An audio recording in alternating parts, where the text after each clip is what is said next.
Right now, we should have Mobi Biakwa Baba Kumasi online television. Aha, Samra make us the dream team at Nase. Ya won nepa bebre mamo. In you are feeding in free her.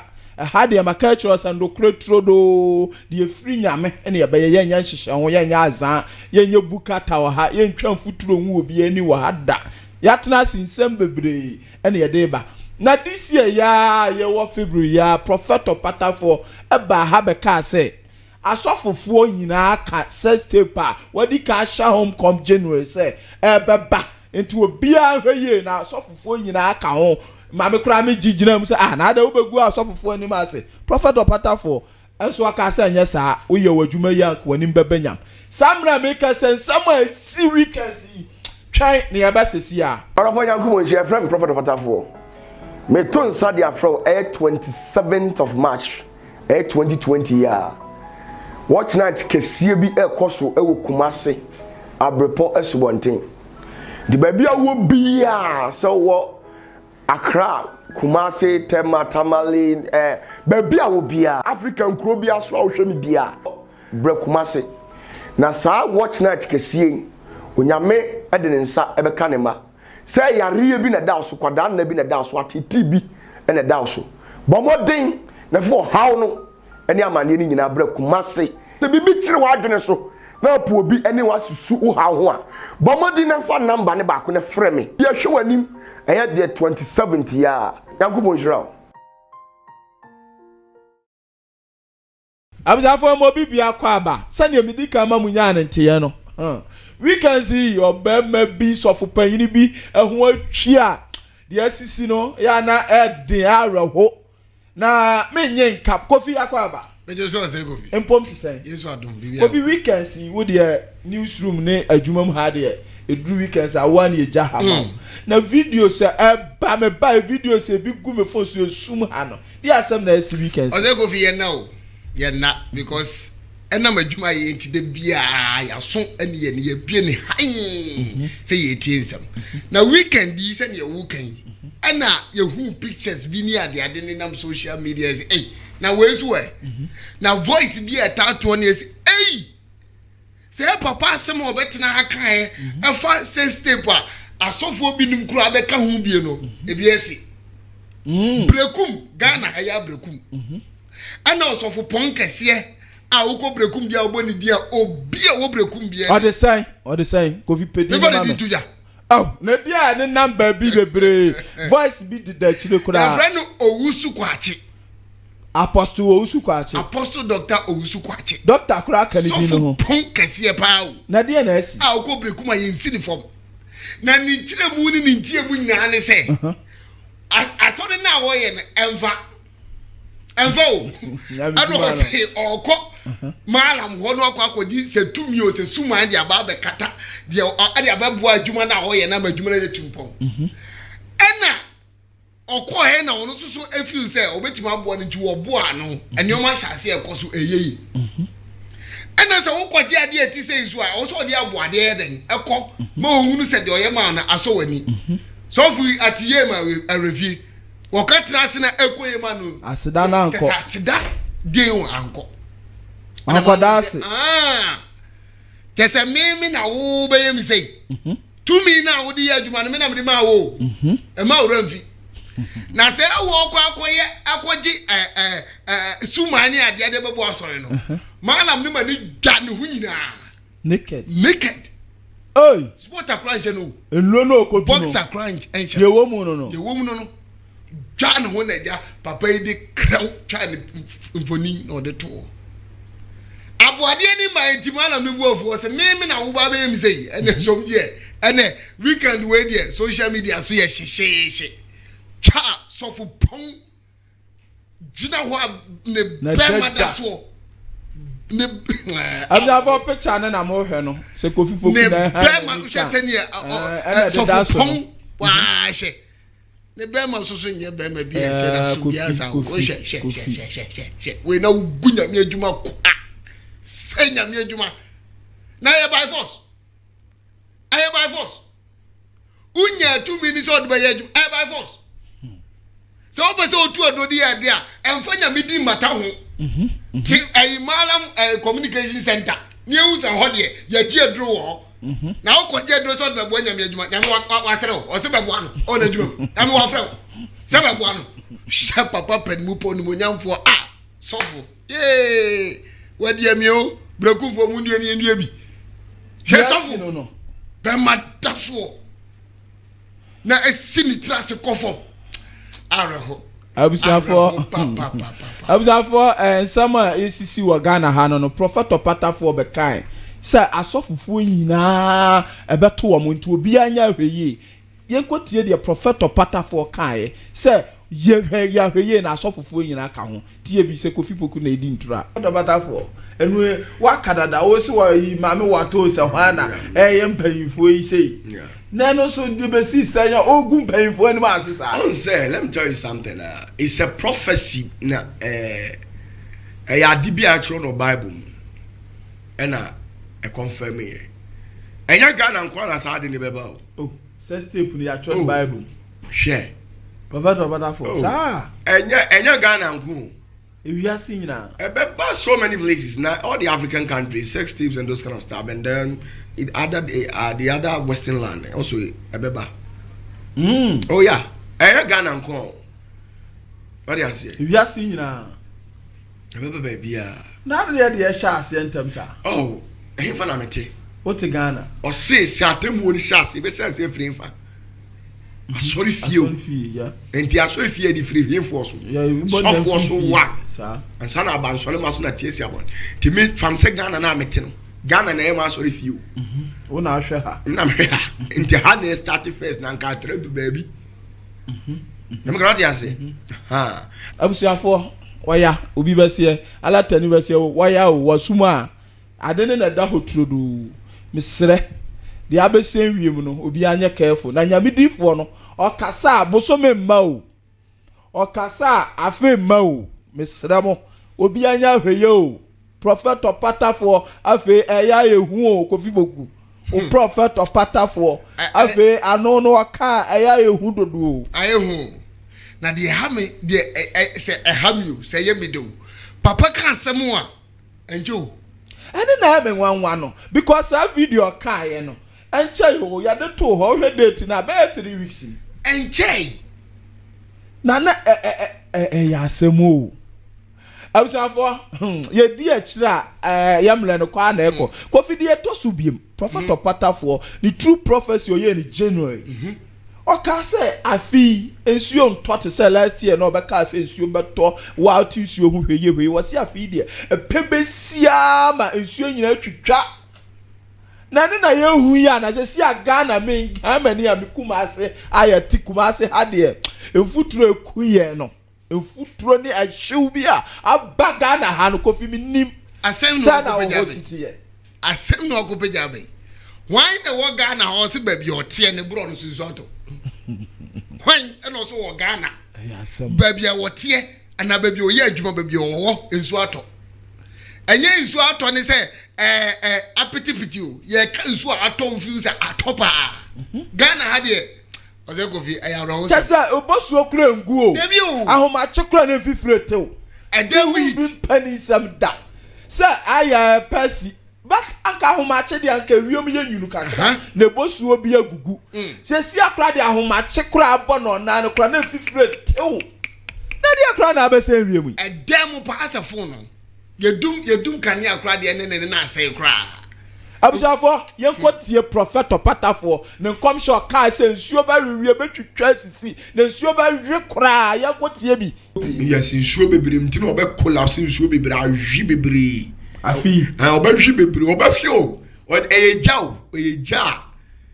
eja be tuto nsuo so na ahwi nsuo no as last year nsuo wi ani ho se nsuo ba yiri ewu ya bridge kama good ba when the obe hwi nsuo no ana this year nsuo na obe to no onye nsuo but ne ban na tise nsuo but we block awo ne ban e boni pa e bot se de bo abo no sukotwe a ayati se sukotwe a na ebe fifira agu be to brutal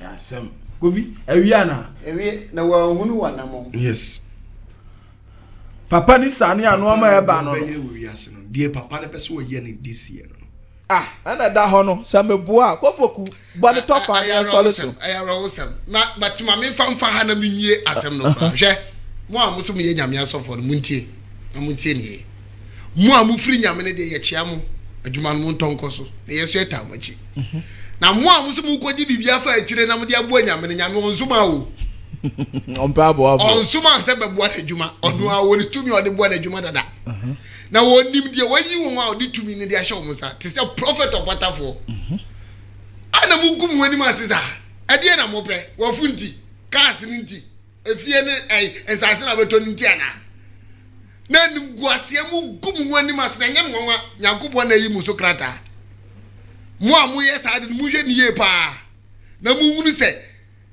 ne nyankopɔ ma ebinim aboa mo ho ano eboa se ometumi ade omani eche oso ahemmu no na mu hwiti mu no se kuma so on live TV ye need ho na wo bi a otisa bia no we are ready to expose them because here we always stand for truth hwe huye ade huye no eye ne kwanso dia eye enye ne kwanso a wo be tight to you because eye den a wasem beba Kofi ado ase abusuafo akopoku na motene nka no na sasi ade eba no ehu na nkrofo bi nso a ayes a prophet na no eja okaya na asi nti mo ba hihye kire ma hu se media fo bi wekuma ase yo mo ho se enkrafo bi amomo adwuma bi a omo yo mo ho se ase media adwuma omo yesre enya kakra obedi nti o udi ohia ska be hu me ba aka se obese nipa bron fom ye onye bone a then prepare for war abusafo kofoku dia o ka twa to ne yanto aso se ne e ka no but ye be stress papa wo bibi ye fa ho a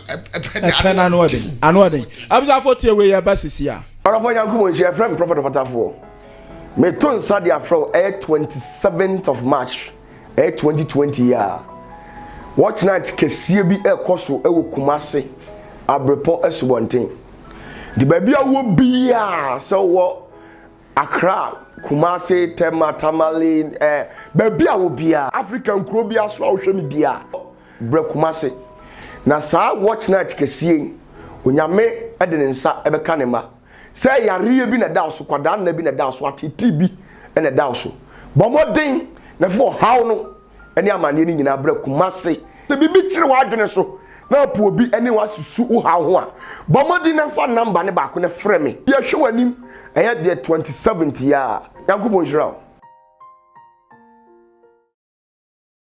abusafo mo bibia kwa ba samra make say prophet opatafo Elra studio ha prophet ya mo akwa aba nempom ye o ho efe papa prophet na say dia me shada tonka say bibia ye okay prophet na dia pa na unko aka asama 3 weeks kura ma o wodifo kase ba ko a na deje nyina ada abontene wa so na abetena ha studio he ya aka say asofofo nyina naked pictures be out prophet opatafo esi ade wa memu ayeni o emunye den kakra krebe ani bribia bana de opes aso kasama na bibia si o kas nya botra ba enyo mo bia pia o ma onya bibia secret also otia se manu gweja ade bia nu ha mimi ndi agro from the way me basa we mi ndi agro da prophet opatafo very serious anything be ameka be am serious with it and me beka bibia enya sa agro bi na midi there are more to come on a lot pa and the ancient mama ishem uka ya nurse esi asa me pesa me ha obiem o wo esi aba me pia obiem because me ye na obufu kwa kan na kosi ti esi ade me ba mpese ye fa no normal nkomo ma hunsa me pushu bia asem si Ghana esem si wi ase me so me mpese me ye be kwa akoya na nwoma bibia me na be fa me so aba and the prophet dia na dia nya dia mate nyankopɔ shiro bibia nyame shiro bibia oso nyankopɔ asɛm etisen krante ni fodu no osma na asɛm an be dia sese ye ansa na asaba ne nkyɛn osma na asɛm in vain that it has never happened in the Bible enya ya abrasion na be dey ebe happen to hwɛ nyame adifu edi nkan Elia mo Mose mo hwɛ mo Noah mo ye nyame adwuma yi nokomo a they did very well and every bit of their world carries unconventional power of God and it really came into reality. So the work actually so nyame difo bi enu yes I am come na dim you I don't say the penny na the tune men yes come na dim I'm sorry I'm better na say me kasa for kasa sick debi kasa bebrebe kura ma problem enti monipa nyina hunu na de feel say onyame na de me ye adwuma de meka bia fa ni serious na o di agora de maka na odifo bia ni ba bi obesa ba so obeka bibia ma o debi de me afi bia na odifo anyame yi no and you are very careful dispensation we no onyame me the mouthpiece of God ndina bibia no I've tried as much as possible so my versatile and question be ad maybe ya try dey mean timi kura me kwa bebusa eja no ade ni nchiri mu ayede ama me na me dey amam fefefe dey amani nyina wiase e de ni panyina tudi machi no eye no korintia fa no kura yes just osi do onyame kopon afre no anado onyame asoma no oka onyankopon asem so ultimately na sa na ma we ni ya na adwene e fa ba bi because title na dan so for no I know na me kura at the last time na wo ka say ajama obi ko kan beti asofo e ba sa na akosa mu nyina but amanfo bodede abosumfo bi agye agina mu agyeje ho bodede bi nya hwe e chase bam if you say ankate boni abe frankate papa man na yentimi huse we ne so papa amwo esa na ye Christopher na mo haye ye de ye nhamo madi nka ka kire se mre bi awurade ka kire me se men kamfa asem bi mfa nkire eye oba panni bi oba menche bebusa asesisi enkyerechire bebrebe na bawiase na obi ase nyame se na de hen ene firi osoro agya Nyankopon nsam ampa na awurade na me so ka kire se men se ne se enagya me som ne wiase no Kristo som na akwati se ofarefuo nyansafuo bi okogu net no good net no che enam eye nka bebre na out of sa nka bebre no ketwa baako can say kese baako a eso na efe edam na ohwie sa nketwa ntugui if you say na nketwa nfa so de bi ani so na ofa kese baako na yede ekoye ede na nyame patch do pese wo kire wiase ne say sa ofare ni na oye fisherman eye wo a wotie mi na wo a wotie onyankopon nipa bi anu asem na se wo a wotie nipa no so wose nyame na afre no so wose dey whatever word anase ade bia ba free nipa nu beba no se wotie a wo na ye fare ni no na sa ansem na free na nu ba no ete se enwene no ana fish na wayi wo mo no obi wo ha na nu asem no career weight nim so toto twene obi wo tim se na nu asem o convert nchiwa bi ye dey wom na ye wo nipa ba ku bi ote ase fa asase na nu asem ti se gold na ye ka se gold so a gold before se benya gold no na ye de afa jam ya purify no enti jana ye de afa mu no tim se asem anyame nipa we kan de eye kron efi bi anim atro ne na ada bia o de toto ye daily activities one is of reality it is an nyame pa enti ze de aba wiase no osofo bi ase nyame se ti ye na ye tie no ye ma ya adwene mu na ho maka cho se enye mistake endi sofo ni mi de achi enye bida na no eye bone kese ya o ya nyame onfa nche wo da nka se urade samedie na minim looking at the attitude behavioral patterns bia asofo bi de ba abonten omu gu nyame sumani maso no hweni ye na omo ye sebe akraman omo se nyame adwuma omo ye nkate bone omo aba befra nkatepa ti ama sisi no we nkate na asofofo ni bisu prophet mi twa no enye san nyina na ye kan wo hwe bi kura na nsan video bi akofi poku di kire me na asofofo bi bu ye mu pa enwo sani nyina mamu a hunu se wei nyame nsa wo no so efiri se o si enkade se fatanse enya osofo bi ho asembone nya dei enka ebi ni say den asofo do benya tamfo den e beka chopatafo mfiri nyame na mmom nukure mu ni nyuma ne te sei ese obi e wo mfiri nyame nyuma ana sesei na okay yan hwade yes opatafo mfiri nyame biso me pese me kire se mfiri nyame ade be ti na me gina drinking sports me gina baby a highly unprecedented na me bu me mu me no monsa na me ya nioma bi a sabe ya na nanom abosomfo ekura no sa suma no omunye se sa no kofiri mi mudi a ene na no kore ye canon na se o confirm na mum ye ka so patafo mfiri nyame na susu ban a wo da na di no enkyere sa hunu se ene ma hunu se we de eyotan ana anibre so what you say na ye ka so mfiri nyame na usu ba bi enso ani a dua na ba no etimi de hu dua koro But what you say? Because you was sunni baby a we are for day. It's was it the self factor of your pastor. And say yin yan ho asambone enka. Akofo obi yire. So for na abro so for na gina bedwam. Esesa na brabo yan seso de ebu ni mu. Eye niam ense factor. All these things no it should speak it speaks a lot of volumes. Enti but you been a bit for Sahai Yame, I believe that you are matured enough and then you have all these thinking faculties and abilities. Also to be discern who is away on your papa now quite here. No Janet Chili one for one name if only Christ never so didn't here to the Bazamacano. Prophet of Butterfly that was in a prophet back come here. What can I say a pair a few weeks? Yeah, we said last year, we just since you better pump, general and your name. Yeah. February cried and now be there. I feel the prophet of Pata for one other can has said, I feel so very weird to chase. Now the year who is a and unworthy. Prophet of Pata was see how much every friend too. A bokre boss you could say. At the end, I was saying you prophet. We have already said it. Makacho said this year no a Ujano.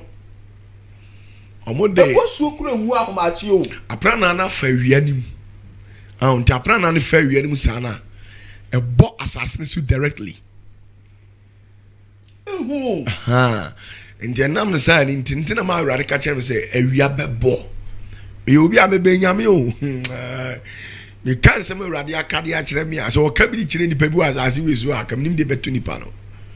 She said, Radia can time or some men contradict me. Only put me assassin so me, many become intersum, Jimmy, dear me penasum. That's what you say. Then I had a master, now quest as a bit near assassin. So if you say, when I'm a small nipper beer, you walk at the fraud the other day or the man, and you didn't know nearby a barber break and loose. There be if you carry and no church will be a break and loose on your papa, but on the Sunday, the media day, the Aman, according to assignment, the amount. Until this year, you people can more think is at least January can so better time if you see a joke. Yet, you say, Antoine, 14th February, Valentine, because you're my because my Kaiser video back who holding me say Valentine party in Suanta, the Ababanya, and then the work with me as I was Ghana dear you you have brought your phone your top be pa Ghana had precise showing foot to know can it jam so yeah precise Ghana there we are now a bopa a bebo yes yeah there you ram match bebopa since you toy and so we are bebo I think we are you were 2 weeks ahead of them we are a boss who we are 2 weeks. I know Baba. I feel never bow. Tissu Yanto. So better. A vapor now rises to atmosphere no and in a bed condensing as I bounce back into but I don't know and toss the insuo muhuno. The sense say Toria a bit to be reaching from any DHD. And we Toria yarn a Japan into two about them.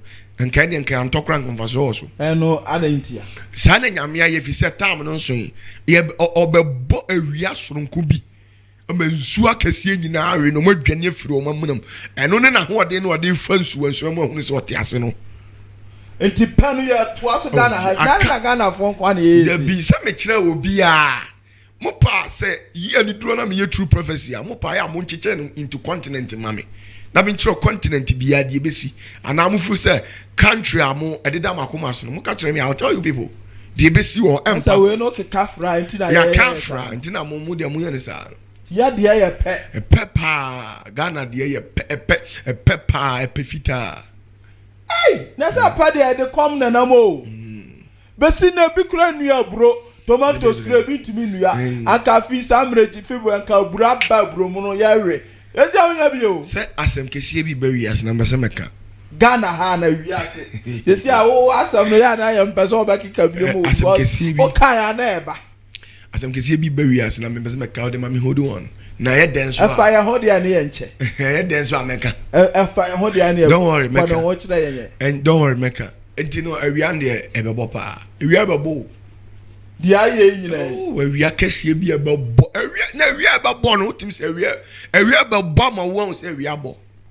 prophet opata na wia na e bɔ no obi an hye ne so sɛm sɛ asɛm kɛseɛ bi yɛ dɛ eteli wia na chi a eba manti ya ekowura mu machi me say asɛm kɛseɛ bi yɛ dɛ eba na me ba be ka Ghana asɛm kɛseɛ bi yɛ dɛ eba wiase ana Ghana ha eba na me ba be ka right abusia for prophet opata for na matene no sam no oba na okeka ni say ya na aye bebre na ehu kura na ya na abɔ me prophet opata for nka we de wawie na ye gya am akona nsɛm mienu bi ampanfo bi e de aba asɔfo mpanfo okay unse wo no waye dudu agya okay no wasa aye kyerɛkyerɛfo gift no kura so wo ni nyina bio ɔhyɛnko me versatile na wo tu ahonhom na wo ku ebianu ma ase ne 21 gift ni nyina kura me prophet opata for akodiye 21 na wo adekoradan ni ma ye the fastest kafra ma wunfu o da bi ya ma tumi bebrebe sa no ko fa firi sɛ na me ya na me ka sɛ mi kyerɛm sɛ momo yɛ mortal being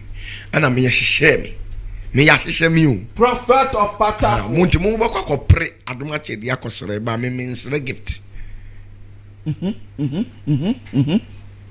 wo sra gift David me nsere gift tumi ni wo ho ma o adoma de kyɛ opa na ade ye me wo gift different prophet opata for adoma kyɛ de me wo series ya kasa obi o wa akɔde pa kasa ase we so anka the current country pa omusu omo ye Russia because of Vladimir Putin obi esuro Russia ko a dangerous president the currently in Kamini Putin of the earth asasi so obi any weapon one e weapon na chen me pese be kokko ba bi da bi one e weapon chen me ebi ko India o India e ho den say prophet be kase bi ko nyame ho na o de say o ya India spirit wo nyina no India spirit wo India nyina ya spirit o me from formed the from say formed prophet opata for no crampo no ye nyam promote wo mu susa so far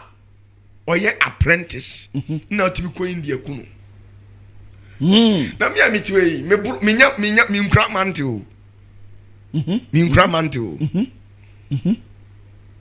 me nkra mante o ukra den yehu ukra okay den mu de mi nyimi ho adi prophet opata for no me nya obi me kra mante na me nya anointed for no ho na me nya obi me kra mante for no ho o dia na ye den me nya nkan fa nkyere me prophet opata for prophet opanyin ba kon den sem bi aba o say bible mu o say dako ye awurade mfi apem ana mfi apem so ye awurade dako sasem no o say wa ya adwen wa on ti ase ana wa to abrekum ase on lanfo mo na mo say mo prophet opata for prophet wadawoma dako ye nyame ani so mfi apem ana mfi apem no asaye nyame ni ani so da dako sa nsam na nyame kai eno wa na kai Jesus na kai na ifri nyame nsam straight papa na nsam eno no person o kire sen prophet well nyango mo nhire di pakro no ntie ni such statement is a mystical statement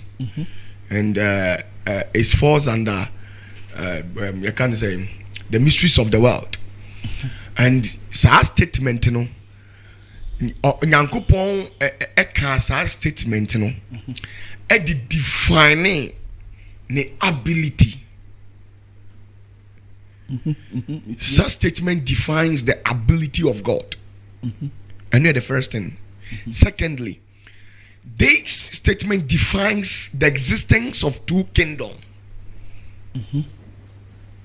And at the same time, the statement itself is an attribute to God himself. Okay. First one, it defines the kingdom. Your free baby says Zion. Now, I say, a ya a more Zion, a ya a more, and I just so your day. A more, and he said, a ya more honor, not do my hodia, and then you need not any mreho. It defines the name Ancient of Days. Countless days. Only associate in your year. The Ancient of what? Days. Another the Ancient One. Ayo nyankopon din. so what you say on ne tetentre de no obi nim se Onyankopɔn 16th of June 1904 or whatever obi no betimi aka Nyankopɔn fie eti o se dakro enyame emfi apem na emfi apem nso so ye ne de ya ene dakro enti sa dakro enyame emfi apem no sa emfi apem no nso e de ame dakro no. Now the existent kingdom the heavenly realms ho ade enche ade ensa Zion ho eti ekire Onyankopɔn edi afren ancient of days. It shows the supremacy of God and the authority of him. What you say? And ye sa heavy hopefully another world existing the earth, that is the physical world. We have days. Monday, Tuesday, Wednesday. You're counting from second, you're about minutes, hours, near the about days, you're about weeks, months, and years. What you say? Now, when we say Thursdays, me no know what we are saying. What will be that? And your Thursdays is saying yes. It is our Thursdays, no. Your Thursday, you can't count 30 or 20 Thursdays out of you can't say the year. Open to me count Thursdays 2 da. Open counting saying 1. This week Thursday no counting saying 1. The next week 1. What you say? No, I count 2. But this week you won't mean 2 da. It is ya keka. Sa 1 no bom any be 1,000 years. It is 1,000 ya keka bom any be 1,000 years. Eno ena ma dakro no onyame hu ni say envi apem. What you say? It defining the word the one. Nechi nenim obi ani ho. It 1. Eno ena defining Onu Nyankopɔn ni din friend say ancient of days. Dakro 1 Thursday ene kika bomu a me benya de 1,000 years. Si say Nyankopɔn Yesu ba wiase okoye yesi mfie mpim ni say aduonu ni eye 2020 years ni. Sa 2020 years ni which of the days enya 2 Thursdays and 2 Fridays da. Week bia ye 1. Eno ni akika bomu a any idea benya there 1,000 and you 2,000 and the dakro and ye infi apem and the sa infi apem na no so no e sa ya dakro nti wani awie ye and woni ahwase that is defining the existence of two kingdom nti mo nipa amotia asase so mo dakro no e nyame anum infi apem kwa na kika bom and na mo amote heaven no so mo infi apem no e ye asase so dakro. Because heaven ho yenim se ha yesi down in 1948 ukwa ashtawa ye odan yesi in 1916 but heaven that yesi the year beya obi anya dey obi nim enti no eye mfia pem ana ye ha no ye dakro. Oh okay, difference no. No. Oh okay, and you defining the existence of two kingdom. And the first one, and the second one is an attribute which shows the authority of God, and it defines the offices of the Trinity, which is the Trisagion. First one, it defines the omniscience of God.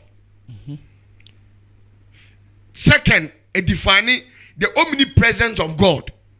And omnipresent of God, like I say, the omnipresent, the ability to exist or to be at the various places at the same time. And I don't know why, that is the Holy Spirit. The Holy Spirit is everywhere at any moment in time. When you make mention of the name Holy Spirit in Ghana, somebody is also making mention of the name in US. At the same time, he will respond to both of you. And omnipresent, as oh baby, it defines it's an attribute. What you say? And you want the omniscient of God and omnipotent. It shows the potency of God, how powerful and his unlimited power. Dakro in fiapem. In fiapem see any day. Dakro, the an unlimited power of God that is omnipotent. Now, you were omniscient, the ability to see all, be beyond what me hiding from God. Into honor what the cyclopia. God has the cyclopia, and the cyclopia is the all-seeing eye of God. He alone sees it all. Obianu who be channel. Eti dakru eye ni mfia pem no. Or they try say. So what your assassin so na so de wusi wudi bone a. Dakru mfie na bebre na we wudi bone no. One, the omniscience of God.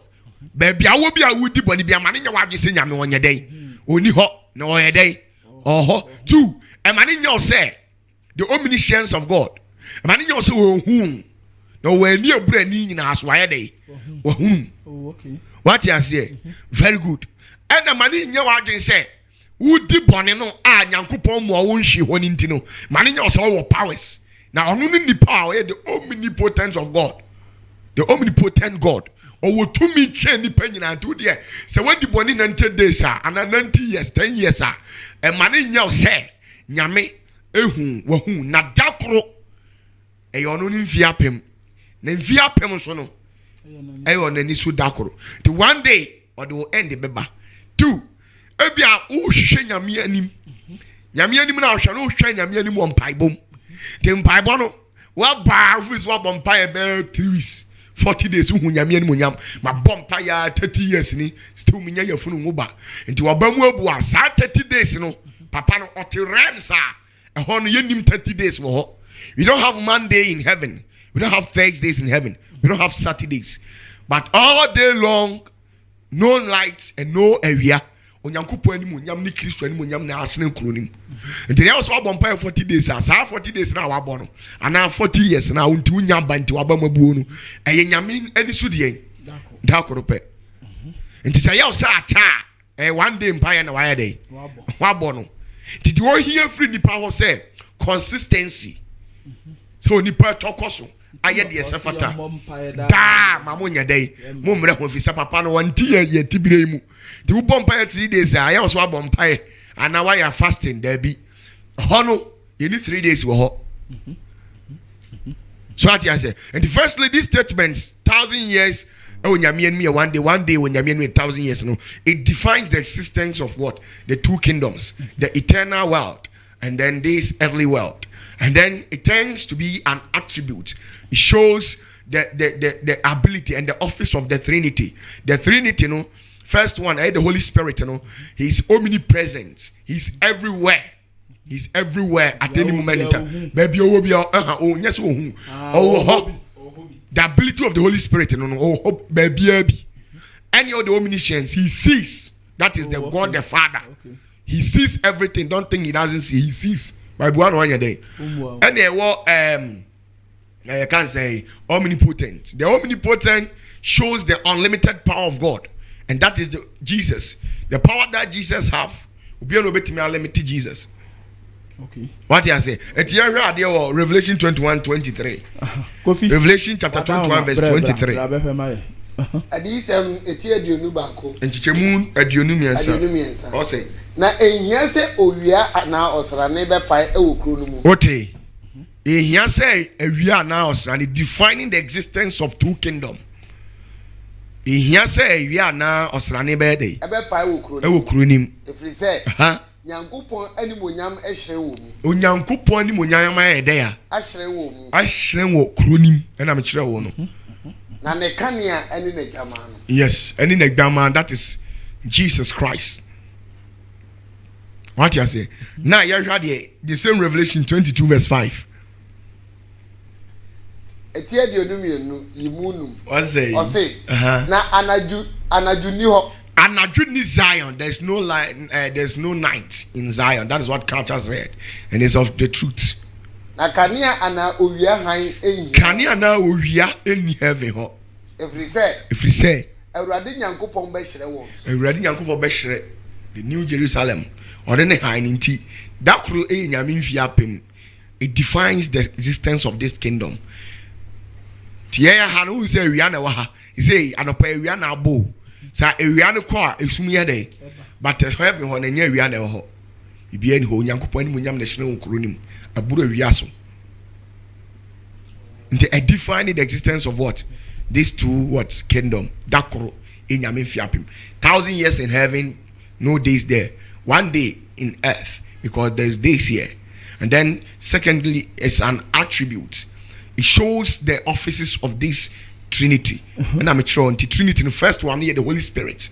It shows the omnipresence of God. The omnipresence of God is the ability to be everywhere at the same time.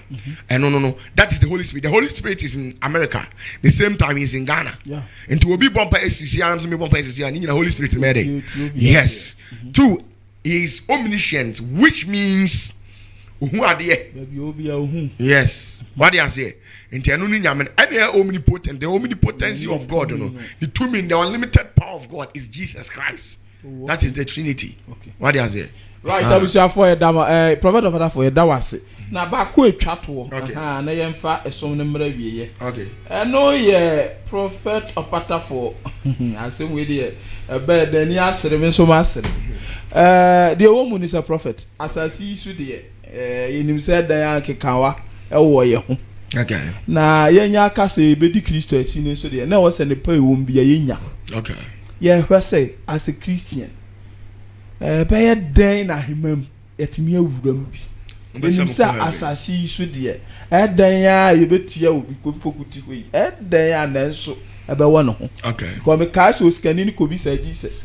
O se dia na menya mekọ ahimam ni mu bi. Okay. Ono o se den ton ho no ma o ko ton de owo nyina. Okay. Bai obisa na so se twira no na se wo hwa twira ni mu nyina se bi mu adwama me yenyese Yesu ha ye na ampa oskani no hote. Okay. Ba ka say no okoton wahu ade ne yepese ehu say this year bar for the answer na yakọ heaven obi anade pa na ye a ahimam ho ye benya chefa ho prophet of pata woni agya no ne right hand that was as so kire yen wada homa ya mi zro bibia enya for the boy nko no nipa no benam so enya onyankopɔ ahini mu chefa answer my church so obi sachira be fa Yesu a two options.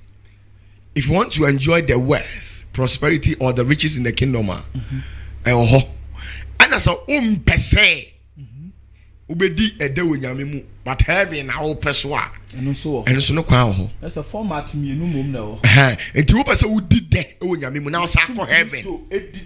Enjoy life. Na me sako heaven, sako I know ho. And no na say, oba say sa di ba, and no dear, untimi yi. Affordable in free wabrabo. Pay ye now. And there you will pay for it. But say open heaven and come there. In case me pay ye dey be am peka be adam. In case me pay fee bia dey. Atenam we dey we she would am. Yes. And no na just say enya kronkron ye na be do be kwa heaven. Sa kronkron ye kra ka. And you must too. Pa. And was so ye. One time anya sa anya man mu bia no and forget heaven. Nya kronkron no bia de be kwa heaven. Prophet of Patafo. Wasimo kronkron ye na me awrade mani so ntuma agofi. Opa ka se me mo adwa opa ka se me dem fo bi re da nya no oba hwe. Moses. Anya no na papa na. Yes. Aaron. Sorry. Noah. Obria na omro. Obro onye se no ntwa bi. Onye betwani. Odifo e betwani. Otwa bi. Ne akure. Wa amro. Obro. Mpa cho asama do na obunzam jema na heaven. Obawa Abraham kukumu. Good. Tino otene. Ntwabi de so ntumi ka utwabi utene. Okay. Ane ti onya papa na ho kotra e. Nya no. Onipa bi ohwe mi bi apese okọ heaven a. De me meka na fa enioma tu. Odifo ntini ya frɛ wo no. Enioma tu. Dia na ye be kɔ heaven. E just two pe. Nyame ohia hwe mfiri otu. No ma mienu pa ne awura hema. Dani wan betie o. Two pe. Eni esa ne ye be kɔ. Eni ye be kɔ. Dan ya be kɔ mienu pa no. Ana anya mienu two pe o ani ese e babo ehomode yehu prophet fato for me okay and the first one ye be hunu wo Matthew chapter 18 sorry Matthew chapter 18 verse 3 to 5 ye hade o kofi ya hwe no ma mienu de ya da be miya ni tieni yo for person ko heaven na unya nkwagye after so accept Christ ade we first one de obeni miensa o say na o kan say me pato read the Bible brofo no ma me nansa ne akotwi no brofo say. Ɔsi say.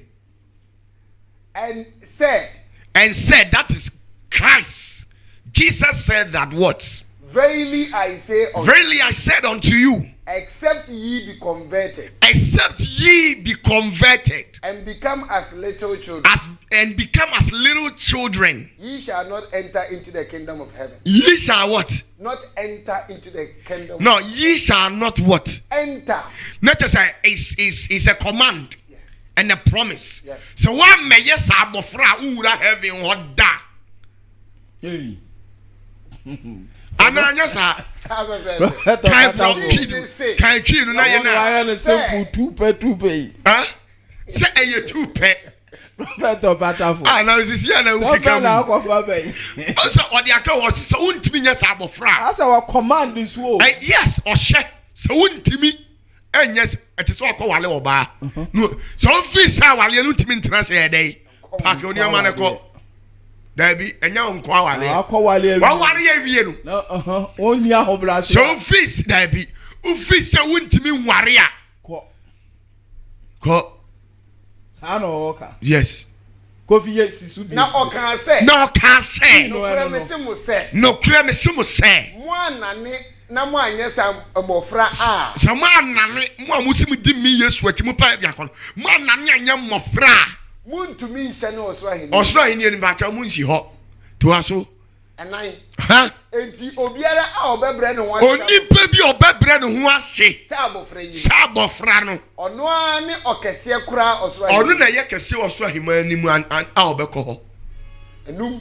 Ha? Na obiara a ɔbɛgye abofra a ɔte sɛ baako. Na obi a ɔbɛgye abofra Samme ɔte sɛ baako midin mu no wagye ɔno Yesu baba kyerem kakra ma me menza nkyerem mate wase but me pese wo kyerem kakra ma me ɔse is an idiomatic expression yes ɔse sɛ wanyɛ sa abofra wonsi heaven hoda. Let's look at the attitude and the nature of akwala nim sɛ me maame abome me papa abome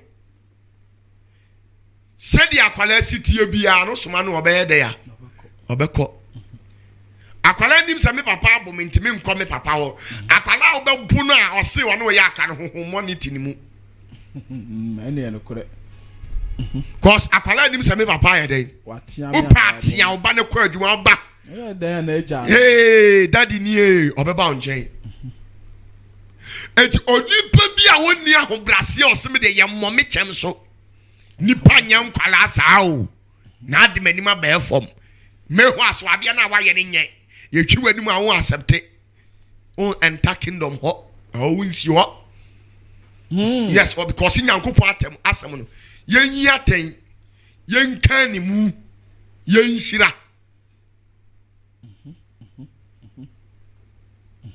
into obi ani suban ni attitude anti manye sabofra onye obedient onsi very rebellious person, very disrespectful on found so yes of grow we do atem wait me as of but sati asori them or heavy akọ we delete na dada if so ontimi nye sabofra on the fees why then when you need to obi antimi ye den enhye no enyem na make o wasi obiara ontimi nye se de ya abofra no ontimi hye no so ahini yes ontimi nko nipa bi a ontimi nsom ewa ahini ani mu no because akwala bi asom ne nane de ya naja akwasi sensuo mame akwasi wurume mpapo e mame akwasi kofa de we bre me akwasi pra ha sei osom hwan to obu no kura na onim se ya ye de ya bome to obedience says sisu na so den oni respect or very rebellious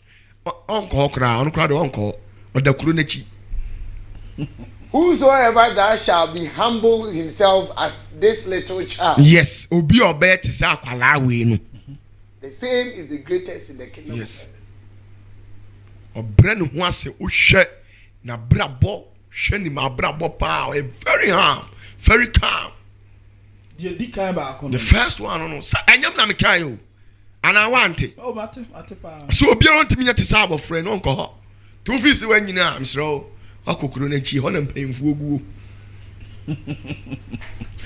Prophet Opatafo. You heard the tosu mienu na. The tosu biemu no. Eno so no onipa bi a woni do. Uncle heaven. Hey, na be uni love. See heaven da enioma we ni nyame hia. Odo. Love and obedience. Anu mienu pa na do be. Enu na do be ko heaven your righteousness. Odo no chire mu say dey. Okay. You heard love then. 1 Corinthians chapter 13 verse 1 down to 13. Kofi, yeah. Korinto for ngoma edin kan. Etie edumiensa ibu baako. Egosi dumiensa. I say. Okay. Etivia asem odo ho asem. Osi de ya. Odo ho asem. Odo ho de ya. Asem. Wey, ene urade hwe firi ni pa nyoma tu. Wanye bia we see heaven da opa agbafo de opa ye den. Nsi ho. Chuaso. Enti. Baako ose. Verse 1 ose. Se me di nipa ene abofo techere ma me kasa. So wo di nipa ne abofo techere ma enu na jani tu mi wom ekasa. Na mi ni do a. Na wo ni do a. Na me te se yawa a ejije. Wo te se yawa ye ka se yawa wo te se atere enkwala didi agoro mfa so bia ni so. Ana akasa a ewoso. Ana kwa so dem a de ma ne wo so ne tekete no sa na wo te ye mfa so bia ni so dede kwa. Mienu. 2. Na se me wadi ya senka. Wo na so yo odifo wo hye nkrom. Na mi ni mahuntasem. Wo na urade di wiase hintasem nyina ma. Ani nimdie nyina. Wo na chese wo de wo ni nimdie. Na mi wogidie nyina. Na wo na chese wo de you have yes man of authority. Ama mi tumi tutum me. Wo na timi kasama BBC. Na se mi ni do a. Na se wo nya dai. Mi ni do a. You don't have love. Won said ye. Yes. You don't have love. Because you don't have any day. Yeah, can't corner. You bet you don't nim. Yes, sir. Yes, sir. Na se me pro ma hodie nyina. Na se wo na wo se wo de wa ba fode. I saw down the cropata for saw down me na msima no. Eh no kore. Wo na wa pro wa hodie nyina ha. Na me di me nipa dua me ma se won hye. Se wo na wo de se Kristo nti yenkume. Na se me ni do a. Na se wo ni do a. Me ni nya ho faso bia. Faso bia ni so. Ubeka se na ne wo ndo bia ide na ado honama no. Ye mpacho, ye mre ho ase. Ni yenko ye nim ye duru junction so oba kire ma kire ye. Di e friend love. Enan 4. Odo ewa aboje chere. Odo wo de ya. Aboje chere. Aboje chere. Na ni yem so ye. Ni yem so ye de ya. We explain first love. Oti asem a. Wati obi ho asem no. Entembe na ope. Ekose nipa no. Uni aboje chere. Uni aboje chere o. Uni aboje chere. Uti obi ho asem a wo pentem so opese wo sai no. Na unte de aba no. They say Opatafo no be yab no. Or den tempe. Or say enanya Nyankopon kase. Or say na me nyoma nsia na me twire e machiwade. Enanya pentem ko bonim. Rade na kasa. Or say nipa ne nine pentem e ko bonim. Na chiwade no na sankofo de won fa nche o mo da. To ni aboje chare. That's what you say. And we ye carry a be quote to near man Yankupo as ye chiwade no. Odo waboje chere. Do you have love? If you have love, then exercise patience. Be careful whatever you hear. And I dear biem. Ni yem so ye. Ni yemu ye. On you boni info bi ho. Na kuma mo bia ma nipa nyina. Papa oboni o. Utie we ya. We si we ya ye say. We see I say now the wuti now do any day to form ubohunu de wonye no now de we amunye uti mo den usay nipa ukura de kura uti mo den obi timi bo afode wo nyame asori fi wo si wo hu yo besa kwaji ni sika yes Abba nyame no ase me bo nyame adwuma na mo mfa nko so obo afode ni wie no masa masa mo kan je so of MC camera me Yes wo wi ase no yes hey asem anyway yanko prophet masa what you say to ase pa Sankrofo no ho obviously omo tinyame fie to omo pe heavy ayede akọ kuro na chi na omo betena to aso odo nya hoye a odo nya dan onya hoye a adenti na obi koso na ho ya wo mu udo obi a wani mmere ne da nipa ne me don ntimi kura ye be dese okoso na adan na udo wo odo ene obi sira nyame pecha ne nipa na ho ya ewo mu nti wafa kwa bi su kika nsem anim di ato no so woni do to have you one forget it to obi back out now I say me dia me do nyame na sa odo no ontimi extending from konyankopon abode so a oye otorofo ondo ebi ni say ati so obare ma wakwose oba ape no so odo oba na oba na wo ba ko na so ta oba ne ba ne de onye den ono no sa odo no ye fake love ati say oba si odo be ma no obare ma no wo ba no so won akwara ne ono no ye fake love sa na tie wo so udo nyame udo yesu ana ne bawa asasi so eye adwuma na otimi se no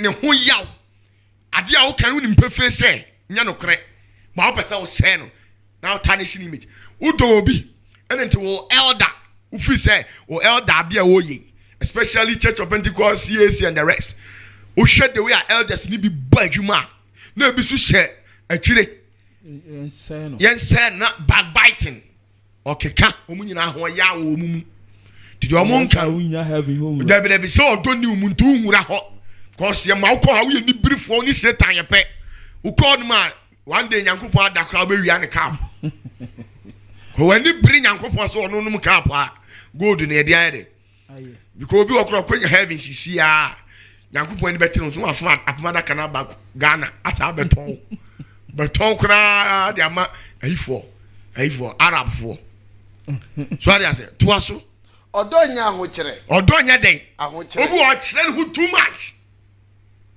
o kwa ya hwan obi ntimi nga wansem who are you who are da odo nya ho kire o no don kire se me ye this me ye that odo e ojuo kasabro kristosu that is you love God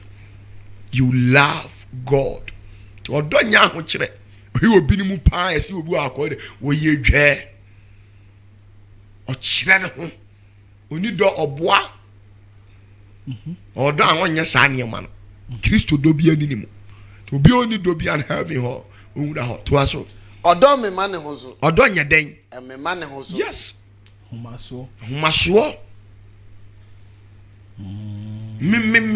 me preach what Christ Ubatana wa preach Christ from what within the context of what the Bible to odo and me man ho so nti ba bia be wura bia no odo no reflect a Kristo so ye dey e daddy e wo nim am ye hu se we yankopon mu do e wo nim to aso enye no ho de emfata e odo nya dey onye no ho de emfata odo nya demudie odo nya de no mfata adenti na odo obi na wo hyeda akɔhye baabi egu nanim ase ɛyɛ odo wa unim sɛ sabi ade a wo kan so anya den anya no kore adenti na wo so do nyame na wontimi mfa estene sa love no mfa nko nyankopɔn ba we kom se me do nyame but o se ko fidie me tan no me sɛ o anyi odo na adenti na me do wa so so to ye nyame ba o te me do nyame de o se me do ne yamu ba o se ko fisu ya den eka ho Yari tina untimi nonna utimi shada patafo etibetena baby na me go se kofi anim asesen no se me pese hade no kra emfata Kristo ahini esefata to wase obi a wodo bia no onye ne ho de emfata sani ma wure nyina na obi oye bibia na oboa on see heaven hotter day onim heaven kwan because ye na ye nim heaven kwan no what is me betena baby ase obi da me re yade mimpo obi ani ngu ase ana sabi nipa no wonye kura hwa na ye wasase weso obi anya kron obi anu a oye even Yesu kura nduru mire bi no ne papa reject no adentia because there was a reason so what you say nti anti na obi nya me na me betena ba bi say me betanish ni image. Judgment and vengeance is in the hands of what? God. Nyame. Die yi aten ye de ye mu die aten. Di obi betena ba bi na say obo obi di ehye na sa nipa ani bre honhom ye dey ewoni mu na ani bre soso no eye bone kese eburu obi okum nipa so to aso odo nhihye de ye ono nkwan odo nye selfish uni e ya sori odi opesa nkwan na wasori e kase oni owodomu nti wo sha ase se wo unya dom na anu ase akiri masamfa asem to no so na mo sha tene da onya dombo onya domba ko se obi ma bi asabe ba bia enko benya bibi kakra ho nti se bia onu obi ti wadamfo no ba bia nka obenya bibi kakra firi no no onu nko a akoye de wako se wa kire honum na so onu nko a bedidi to wondo hoyi amhwehwe onu nko a ne ho odo nya selfish se minya 5 cedi o se ko fisu nya 5 cedi a eyi oni ado de bia sundwie ba hefa ba Yes, will be who have a tra baby. Pesemankunya. Pese me peseminkuminya. Minkwana Matias, or Minkwana Bram, or Minkwana me papa, or bois. We had to put a dufru performance and Bible cast on me and Canamas a dufru perform. Onunkwa, a pata for better, Onunkwan was an asshole papa. Onunkwan will be a manho. I saw you dufru penny. Peseminkuminya ni better.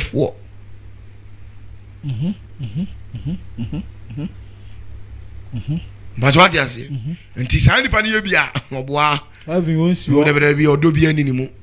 Once you are or better crew the chi. To us, odo hano or don a bonya day, hano Cuckoo how too much. I now Kukutuaso, Kukutuaso, I know Kukutuaso, Cuckoo how too much. I send be out Tibia, so bad Dageneson, Undangeneso. And I dear be out Tibia as not to Akumem. Obi ka sam kra na ye ntora hu se ye ntora no akoma ato asem bi emu o ha bia no na akoma ato nti akoma so to na ato wa adwene ti akoma na how uni love because yes wo odo a eti se oba uni ukuru to na so odo no so okunu ye kronfo okra obetime yina ma yes no we defend no there is no love nti na akoma how no ti obi a udi na chi bia oni so bia wuti Church of Pentecost branch bi and now to CAC branch bi so fu bi na ase ma wonni dontin obi ka asem bi afasa asofo no ho anu aye dey waji atumi because of na ase na ase na dia odo no na mo obi ka asem na waji atumu akoma pam na mumu ankasa wodi wani ato ya wodi ya nhwehwe mu akonfirm asem say no kora na anya dey nya no kora ba de obi ka bi waji atumu akoma hawo to waso odo mfa boni nhye ne yem odo mfa boni nya den nhye ne yem nu anu no me nu boni na hwe na meye na mpa afra me wakamanim waja do ba bia ayam wi a nipa no ho asem no aya dey ma delete come baby obi timi ka se we ma mini no ada obeto me jamu no na twini mu pa yes oni do see having hope oh the brave mi so obetena kuro na chi to aso odo ani nye de entene ho odo ani nya dai enye de entene ho yes enti na so do obi no obi se obi na wani ji ho bose you have love say obi anim so ye noble person ni efini no ho ye se no ebi na omdidi Yesu no ya chi Yesu ko bona su ku no ye gu na nim ase ebi so afu obi ebi so oba opo sa na mo Yesu po Yesu charge ne ma ebi kura ka se Pontius Pilate ka se me de mfonso e wo sa branti hu ena mpemfo na sa kotra se da bi ene e wo se eja obi de duani ba ko me eku no no sa na tede ne mu yemfa Yesu sa branti no se mu tokoso ma branti ne kanya me asem na obogu ya hini nya de mu eku no tisa wo sofo na wo so di sofo no ati se brekum ni sofo ya na ne magu ase wo sa sofo ni bia otunuro nti de bia no opo bia ni mbu ase de wonya akura otimi twantro esu bedo nyame homo buru nua no mo de akasa o ya beka se ye no kore so oboa eno mu di Yesu no odo na ni nyi de entene ho obi ya de masa de o ya ndie gya no abrante ne man ntene ba bi onye de o ya so fi se de o ya ni etene aso ya de diulem na de na we enjoy the tarnishing of somebody's name anani fame de o di Yesu no that is which means you don't have love odo na we odo ani nyi de entene ho ade entene emu ye ma osika se ko ne kokumu bi ko ne ko kika nsam tu obi so na otimi ko ekoka yem yenyi we ya dimfrage na otimi ya na ko gina so dem se me do nyame a wo ye boni ayefo onka no kore ndo nyame ti wasimi awurade metesoro na mehwe nipa ma komam de ekoso so what you say to waso ne ahwade emom ene no kure enije ene no kure de enije obi odo nyame bia na ne ti no kure ho wesi we mituwe me do nyame eni ji nyame ho pa nti ba bia no kure wo bia no me duru ho a mani je me bia no kure ni no me duru ho a me tano no kure sa na me de no no aha enso odo tie ade nyina odo ya den etie ade nyina nti he sa so do nyame a enipa bebere be keka nsem bebere ne momu no mu aba mu nya den emu efise udo nyame nti uti asem a why say payini no udie matemante mate de bata asemente na me de be ne tu na me hwe so udo nyame a nyame ne na akwan ne sei ene na hyede ne sei wa woni mu nyame ahyede na akwan ene wo hu se wunua sister ama enam so na ade na wonim se wunua sister ama nam nyame ahyede na akwan so na so wonim pepe na abasa osei no di odo etena ba bia no kore de ewo to aso chairman eji ade nyina edi edi odo no to aso enya ade nyina mu ani daso yes enya ade nyina mu ani daso me di nyankopon anti 15 years ni 30 years ni 100 years ni but me pe bibia free nyankopon ho but onyanya maame ba me don nti woni mu die ya ani daso esa odo nyame me do me kunu ba oni kapre but mu ani daso bi se da bi ebe den ya ebe yi enunti odo kunu nti na de na ye de wani daso no sanity nti wo ade na mu de ya ani daso nti no se monye mi awurade manum asem ni na mo ase be den ebetim na monye me nku adifo anum asem ni na mu bedi ye enu no se mo gimi awurade anu asem didi na ne mandifo na wasase su ha no munyi o manu asem ni na munya omanu asem ni mu ani daso na se wo se mi de me ni da nyame so na mo mi de nipa bia utati se obi kase nipa bia ntime mu ana asase su wo onim kasa if you say so wo ni da nyame so de be fa ho aso na abo awo de be fa na difo so na nipa so ati nyame mu ani nyame mamu ani daso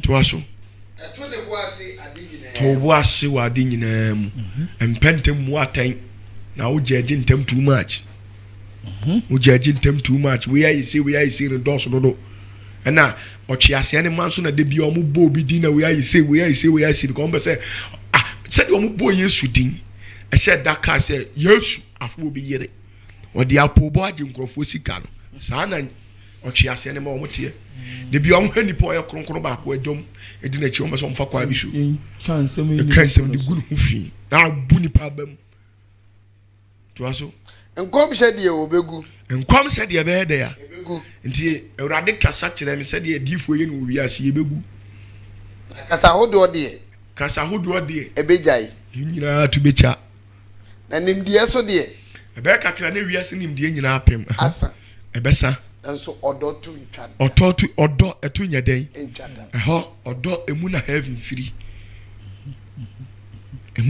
free into heaven eto nyeden that is love ha to aso enkono na yehunu ade fa ebeto mire bi no mo se okos asori a hu se sofo hye nko se me hu se na che se hu ade de fa ne fa na ye hye nkom so fa ne fa hye nkom fa ne fa asemete edi bi se ha ne friend ya amane so tibi o se me asem ti says onya rest dey assure te beto me bi ne ye hyenkom fa ne fa edu na sɛ deɛ ewie pɛyɛ no nyaba a sɛ deɛ ewie pɛyɛ no nyaba a ɛno na wobɛgu deɛ ɛyɛ fa ne fa no yes ɛno ne yɛbɛgu deɛ ɛyɛ fa ne fa no meyɛ abɔfra no tie ni o meyɛ abɔfra no mekasa sɛ abɔfra wo bɛkasa te sɛ abɔfra medwene sɛ abɔfra wadwene so bɛyɛ te sɛ abɔfra mesusu sɛ abɔfra mesusu te sɛ abɔfra na mebɛyɛ panin mebɛyɛ panyini magu mmɔfrasɛm no nyinaa wabu mmɔfrasɛm no nyinaa dumienu na seesei deɛ sisei a mene wo kasa deɛ yɛnam ahwehwɛ mu ehunu adeɛ wɔ ɛbɛ mu tie sisi a wanyina bɛduru saa mmere ahwɛ me wonam ahwehwɛ mu ehunu adeɛ ɛwɔ ɛbɛ mu wadwene mu adɔ kane na nka wosa no wɔ class 1 no na nka yɛka sɛ spell team bi a wontimi kyerɛ formal letter kora wontimi kyerɛ no yie but sɛ wontimi kyerɛ formal letters nti wonam kasa bɛbuom na ma wadwene mu adɔ ɛno ne love na ɛnum deɛ ɛnimu ni ɛnimu yes seesei deɛ ehunu adeɛ fa ne fa yes verse no dumienu no yɛnkɔ 13 ne dumiensa na afei tio na afei gidie anidaso nyanidaso wɔ awurade mu nya gidie ɔdɔ adeɛ miensa yi tieni o adeɛ miensa ma yɛ gine nyame akyi ɛna ɛtena hɔ ɛna ɛte hɔ nanso ne nyinaa mu no ɔdɔ animu kɛse ɛndɔ ne mu kɛse to so me de mo gidie mi wɔ anidaso wɔ nyame mu na woni dɔ forget it nti nioma mienu we no onipa ye bia de ne course wa himam oh okay na say mienu benye mienu sa mienu prophet of patafo na we no aka ne mienu sempo sa na emu oduo ensem ni mu odu papa ma boto kura meti adi we na nam ne dani boji so yi mienu say ya wo konko mienu pe prophet of patafo ya bado ase na 27th March this year match ya na ekowura mu no ahobo ala te san chese ehu we ni pa ba ehu sa Jamaica for woni fra bruchire Ghana kura de 27th dey be dwe Ghana o ayehu se edano menye sunsum ketwa na be sunsum a ekasa nipa ho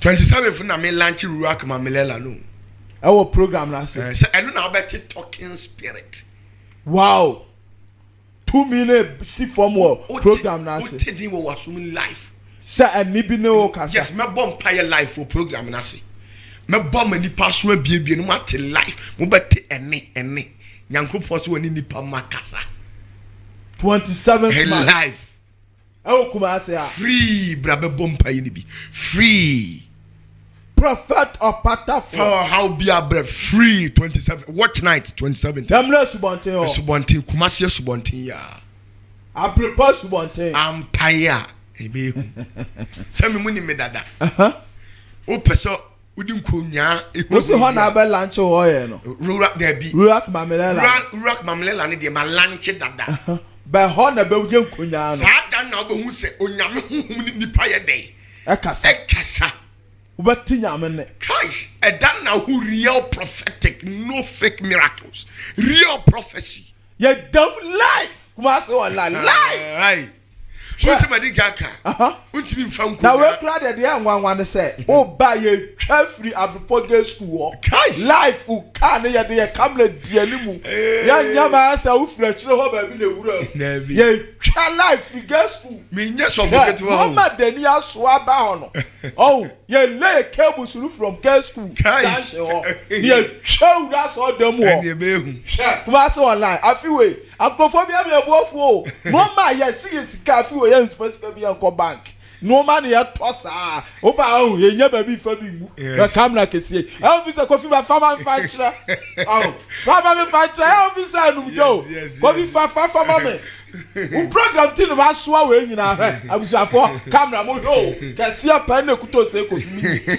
oh ye ni abro ye me di agro enti prophet anya agro 27 yes ya boy ho ya ba empire obi amra e free empire ba sabi onyame dia mami na media to ho no my 27th March we onyame nam so enkom hye be adwuma ayasa be adwuma sunsun bi kire obi adwene so asem bi kire all they come there and come and ask me ever ready life you be ye bia o college nyina ye camera sim ensuro ya je bi bia life me nya za wiase ya bi the me nya za ntime wotwa me college nkura ba because me ukwa asoli bia ye ba for there more than 30 years film na ya local movie local movie editing sika imagine e bi 20 billion per one service to collection be there oh e bi to collection 10 times yeah funny in our life no me be gu ha no e bi na gugu tabu ya ase nyina yes no me gu ha no yeah five free kuma say guess ku be bia junction eh na mani abre now they are kind 27th we ye di agoro wunim do ma afre kuma say online ase o mo ba enti ewu obi anu ma si o yase mo mra mo ma nya mitumi pa awan titumi no titi adi ye nwosra mo se mo di anu se bi na o kuta no me titi adi fo no ba ko ni bo wonders me kasam wate na on rulak magmela no hu nkrofo nsem na o mo keka no ebi so kansamo ya abia dani adifo yes o hwana spirit na no kasa na o sha amanfo onko yes wa just one apply no wo apply o de opese hu bibia na ebi kura timi oye ba ko pe ka wa timi ko wa busuafie koya nto akokon aba se ebu ani ebu ade ba che na aba life ade na me nwanwa prophet ko ade na ade ya oye nyame adom achede ehu e ma ne nyawo se nyame tumi ni o nyame tumi ye dey ewo ho do oye wa dana ju na ya o se o ka cha me no ma yedin na sesa what ni ababon say oye ni bi ya o mo ma so ka otachrema wo ye ya oto ha no no si na busuafie ya bodwa sunsum ni ba be born so sorry no wada obon say sorry na fa oye ni bi on sorry for oye ni bi nka no mo ma so nyin ka na tachrema okay oye ya na o sa akoton pa so I am ready what na ni ano o na busuafie life o mo bodwa discussing awalese enti ho anu o mu gidigidi ada me etese o ka se ma edin na se sa ade achen ya na okokot ni atwa na wade ni egu awale no judge na gu no na wo peso na wale ni gu awale no bia wakohyemu wa ya obre ba ma ni dinani abrotia awade o odi akokot ya de na echina ana oso obaji bibi oye ni bi okay no wa frewa onya no fresi ha na ye de ne maame okay no say massa dear prophet oye now wo be launch no mu program so this year January ya de ayem ne no me hu bi da okay na am see me tie no kan say we me na je ko ukura ante o da binti ana o bo me na am say ana kura sa na wada o hu se obi bon say sorry for oye ni bi ka ta chere na o mo maso to the kind so be mere o sa akodai oye mere otina ni no wo na busu na ni be spiritual no na busu afie semu sisi o na busu afo atenase ya kana walisem ona namu ne ne wo fam o mu nyina atete ase ana ono di na no mi say na mabram nsa amo bodwa samre discuss ma wale no twi form so foki wo mu ade achi nso ana okokoto oduru ho ajaji se metwam ko ba bi awale na abra on beso metwam ni abedi wani ni atwa wale enim etu aka ma edin na se enewe wo beba ha prophet ya obere no wiase ni ngosra no obi adanse bi odi am hwensi ya na masere rock mamlelia ya bi na o se broni bi halpa honi ne broni na dinani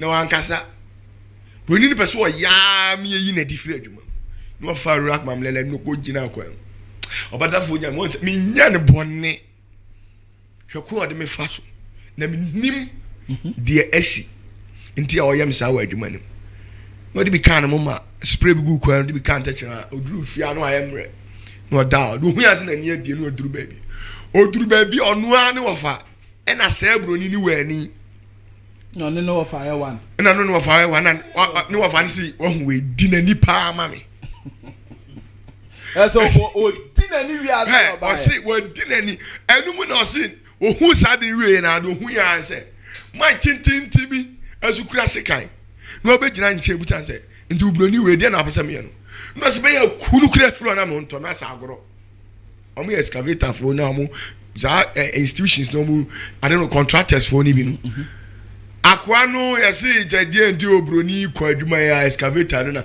akwa no edi abono se all sanete no wa hu osedi wasanafra alright abusafo wasanafra yes wasa maybe I think say last month obisu frame broni ba ko ye o ti o firi soro no ba he hokum na hukum dom wo abrochire sa na abrochire fo pa bo ma bo adani akum brofo ebi ni abusafo ya mra na ya me enti prophet dey odi twato me ba so mo na mo oyo so mo nyina on a more serious note and they are nyina aba edi nyina aba nti mu benya text notes from DHL company nti mu nyina mpacho odi mu amu pe bi ni so fa number no mesra mo number na 0540770896 no say no yeah the fa only calls and WhatsApp messages emphasica emphasubium ya generate new account ya di sika faso and only 059303 77 sokra and abeka ho yes 7744 ti madofo ni maboafo na mo sponsor me ewo nyamedwuma mu ni nyina na me pacho we MTN account a obetime de usika faso emfa sika ni mfa ba bia biem eye church account a unya ya ebeba Zenith of the Heavens Ministry se koba se we wave na MTN mobile money nko ade from overseas or wherever you find yourself biana we and ebeba now se koba se West Union dia o ya o send message a ye no bedi nkomo na edidin ama obetime de West Union no afaso enti all you need be aba Mr. Ibrahim, yeah, Mr. Ibrahim, Germany. Epacho, why you know me? No, but tete my bravo. Say one of them number man who said the new. Oh, buffam. Oh, I just say, men come on car. Oh, you know the move any agro. No, none of Oh, yeah, me last week. Mr. Ibrahim, Mechawe, we are Germany. I think so was it Stuttgart? It was whatever. Me sure say Elube Wednesday mono had it. Now Munina me do be ade abreno. Now who pay bi susu me strong. Send me message our WhatsApp no so 0540770896. Okay, ebe mu hu kwan ya. I was so be found sa a baby. Bomadi na gibio. Wa we yare we code bia ni ho. Fa bi WhatsApp fa bom paye de opa bi aka. No days. Ka kopim so obenya wa de kro awon sa hwehwe. So yare de afa bi spray ensuom na wa take in. It has no effect beyond cinnamon ne oil say essential oil sa etu yare by nature and sakura ansa na ye de to mi be wuram nti boni bia ni akire we nye bia fright na oil bia da bi anointing oil every Israel go eti so pe bia jibi fa ba adane fa bi tu ho na bosumi bia na wotwe bia wo hwebirem wo hwebirem ko ba bi mien koza jibaku ne fatu ho we ade bia gu fo de bia ka tachirema e dia na ekọ ho na ese wo bo me hopo ne wadwumam uhu na so wa spirit kakra o de nya na fe akwe obom hopo mu manani mu ase dane ni susu ye nyina akọ so eye ba na ope fa before ye dia be na ope jibi obi na de o ka mesero na atwam court ko atwam ena owura fam sika brem atwam ba gi honhom ko dan ne ka ono ano ahonhom e be ko no so miensa no no ne be ka nyu bi na ka tema sa afa ko sika ko ma no eti ba jibi na men kira kwan ya be fa so edi nyame bofo ankrante ekura na atwa na so ba kwa me na hunu se o so wadu sika brew the bomodin na jibi problem no how bi age wo yo ni bi ebiaba nyame yanim ni ebiaba the bomodin opebia send message ni nkomo nti account na this ka be fast no madofo nyina me church partners ni nyina na e show no 0593037744 Zenith of Heavens Ministry and ebeba yankobo inshallah me chia obi biara nyame inshallah me damas dodo no support. God bless you all. Okay, abusa for prophet opata for na to yensa frɛ no fi ha no ya damas mo amunya pepa ehwe yen Danny Boy the CEO one keka no mabum kofoku as usual menua ba ko pe e be kan Bible no san bebo adwumadi no medin de o sei kufi e de mbesi a e da mase bye bye